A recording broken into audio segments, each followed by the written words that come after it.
Pasti yang semua yang berkumpul di sini adalah yang percaya bahwa Yesus adalah penyelamat. Amin. Amin. Kalau bilang penyelamat berarti ada yang diselamatkan. Dia adalah tokoh yang menghimpun orang, yang membawa orang itu menuntun orang-orang pada jalan keselamatan, atau keselamatan itu dianugerahkan kepada beberapa atau banyak orang. Dan kita yang mengatakan bahwa Dia sang penyelamat, berarti kita juga mengakui bahwa kita diselamatkan oleh Yesus. Amin.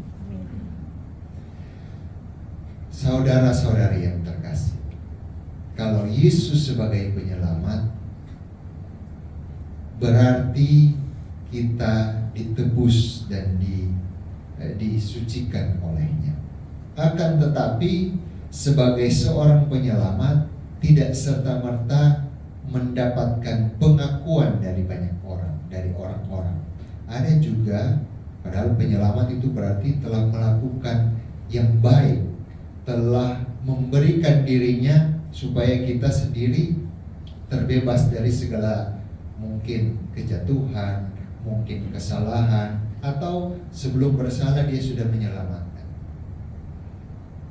Akan tetapi tidak semua bisa melihat pengalaman penyelamatan itu, atau bahkan ada yang menolak.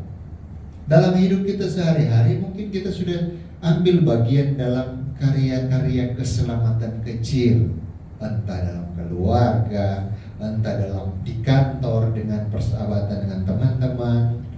Tapi tidak semua orang yang kita coba selamatkan, kita upayakan untuk menyelamatkan itu dapat mengerti, kemudian menghargai, kemudian juga berterima kasih. Tidak semua.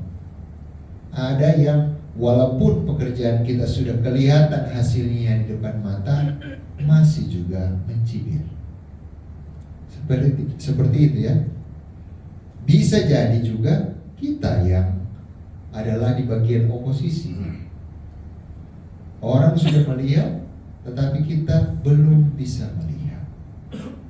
Ibu bapak yang terkasih, itu bukan terjadi dengan kita saja. Oh, ternyata pengalaman-pengalaman dalam bacaan kitab suci hari ini mengungkapkan demikian.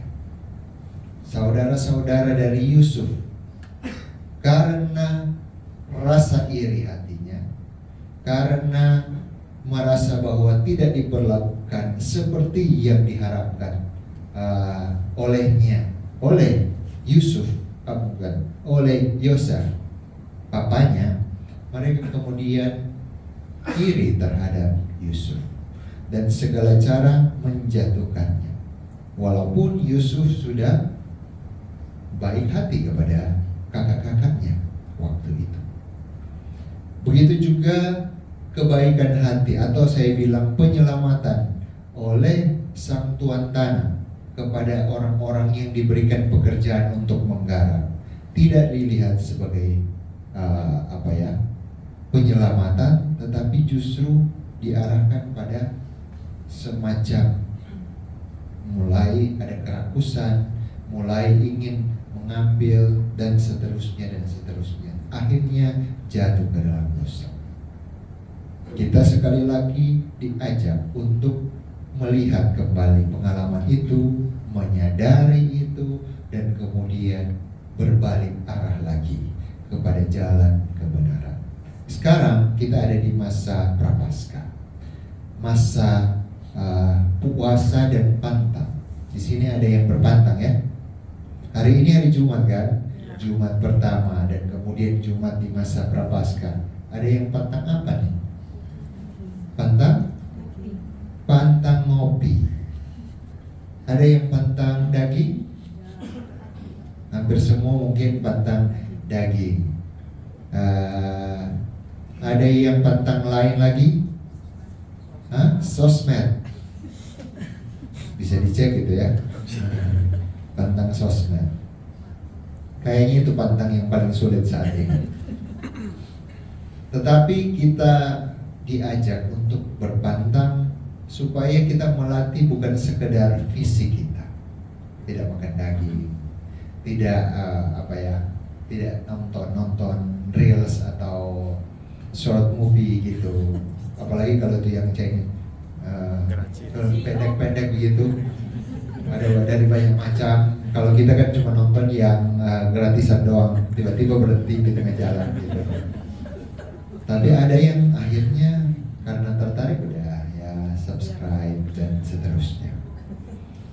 Kita diajak untuk melatih diri, menahan diri, bukan sekedar secara fisik, tetapi juga secara rohani.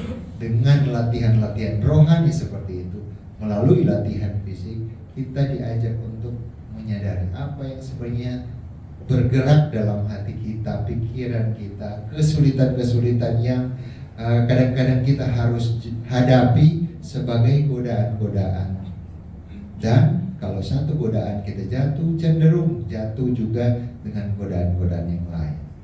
Sama seperti kakak-kakaknya Yusuf, iri, sesudah iri adalah ingin memiliki, mengambil semua jubahnya, dan kemudian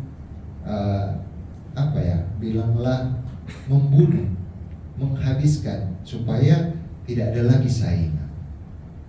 Dalam hidup kita akan ada panggilan-panggilan atau gerakan-gerakan seperti itu, tapi kita bisa latihan rohani melalui latihan fisik juga, pantang dan puasa, supaya kita lebih peka dengan hati, dengan gerakan-gerakan yang salah, tetapi juga panggilan-panggilan kepada kebenaran dan mulai memilih kebenaran. Semoga penyelamatan itu juga terjadi bukan yang besar-besar, tetapi juga dalam setiap decision kita kecil-kecil setiap hari, supaya kita dari hal-hal yang kecil yang benar akan menimbulkan hal-hal yang lebih luar biasa, yang baik dan benar dalam hidup kita, hidup gereja, hidup keluarga, dan dimanapun kita berada. Semoga demikian. Amin.